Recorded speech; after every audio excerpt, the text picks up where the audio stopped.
はい、では大城さん、本日もよろしくお願いします。はい、よろしくお願いいたします。今日のテーマがですね、はい、避けたい人の見抜き方っていうテーマなんですけど、はい、40代以降になると人間関係にも深みが増す一方で、避けた方がいいような人とも出会うこともあるのかなと思ったりもするんですけど、大城さんの視点で人間性の低い人を見抜く方法だったり、避けるべき人がいるとしたらどういった人やと思われますか？そうですね、これ難しいですよね。なんか避ける避けないって考えると、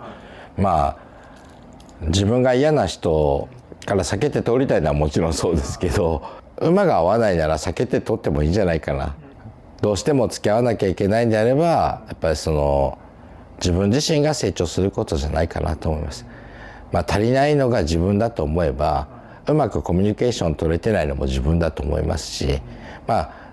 どうしても付き合わなければいけないのなら、その人とのコミュニケーションの取り方っていうものをどんどん学んでいただく。つまり相手を変えるより自分が変わった方が早いっていうことですよね。いや、もっと身近に付き合おうと思ったのに身近に付き合えない人もいるじゃないですか。そしたらもっと距離を置いてみればいいと思いますし、その距離感の取り方じゃないですかね。避けて通りたいと思うんやったら避けて通ってもいいと思います。それは逃げにならないと思いますし、避けるべき人っていうのも確かにいらっしゃるんで、自分がどうしてもね付き合っていかなきゃいけないとか、同じ職場だからとか、そういう時には少し距離感を考えること、行動をとってもらうことっていうのは大切なんじゃないかな。確かに親しくなればなるほどやっぱ見えてくるものもお互いあって、なかなかちょっと好きになれないなとか確かにあるなと思うんですけど、ちょっと距離感を変えると確かに見え方も全然変わりますね。そうですね。だから距離感近づいてみたり、また離れてみたり、人だってそうじゃないですか。お付き合いっていう言葉で言うなら、それが一生続くわけでもないし、また一生添い遂げないかんお付き合いだってあるわけだし、それはやっぱり自分がフィーリングが合うとかね、感覚が合うとか、自分とやっぱりいろんな共有性があるとか、そういうことならばずっと一緒にいれますけど、最初はめっちゃ仲良かったのに、だんだん何年も付き合ってるうちに嫌になってきたっつって、離れ離れになってしまう人もいる。ビジネスでも何でもそうですけど、くっついてみたり離れてみたりしながら人っていうのは成長していくものなんで、難しく考えずに、避ける避けないどうしたらいいだろうって考えてる方がどんどんマイナスになっていくような気がしますので。そうですね。そうです。だから避ける人避けない人って区別するよりも、馬が合わなかったらちょっと距離を置いてみたらいいんじゃない。でそしてもっと学びたかったらもっと近づいてみて、その人から学べることっていうのはたくさんあると思います。あんな人になりたいなっていう人もいるでしょうし、反対にね、あんな人にはなりたくないって、よく反面教師って言葉ってありますけど、そんな人も必ずあるっていうことです。そうするとその人とはもうちょっと役割のグループが違うんだと思ってもらえば、ちょっと距離を取ってもらえば。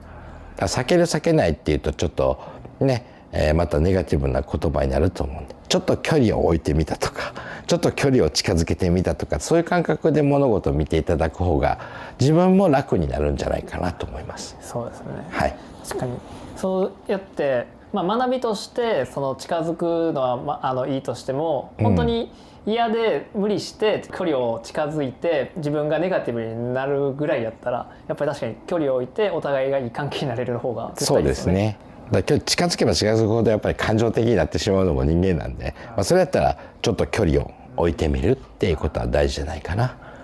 たまに些細な一言がきっかけであまり仲良くなくなってしまって、そこからこの人嫌いだってなったりもする思う僕もあるんですけど、でも時間が経てば意外と忘れてるとか。そうです。それがだから距離感ってやつなんじゃないかな。もうそれでもあかんかったらもう縁切ったらいいと思いますよ。そんな難しく考えずに、もう人ってたくさんいらっしゃるわけやし、必要な時は必要な人が必ず現れてくださるわけやし、捨てる神あらば拾う神あるっていうことわざもあるようにね、やっぱ縁が切れて新しい人と出会ってさらなる学びの舞台に進んでいくこともあるわけですから、執着依存せずに、離れる時は離れる、距離を置く時は距離を置くでいいんじゃないでしょうかね。考えると人間関係って結構さっぱり考えとくぐらいがちょうどいいんかもしれない。そうですね。複雑に難しく考えすぎてるのはやっぱり感情とかマインドだと思うんですよ。それも一つの恐怖じゃないかなと、恐れなんですよね。だから離れてどう思われるかとか、自分がどういうふうに思われてしまうんだろうとか、これを離れることによってこういう影響が出るんじゃないかなとか、いろんな恐れの中で自分自身をねマイナスに持っていく方向でしかないと思うので、それやったら距離を置いて冷静に見てみる方がいいんじゃないかなと思います。はい、わかりました。はい、ありがとうございました。はい、ありがとうございます。もしかしたらこうなってしまうんじゃないだろうかとか、もしかしたらダメかもしれないとかって人が人を大切にしていく思いが世の中を変えていけるんじゃないかなって思ってます。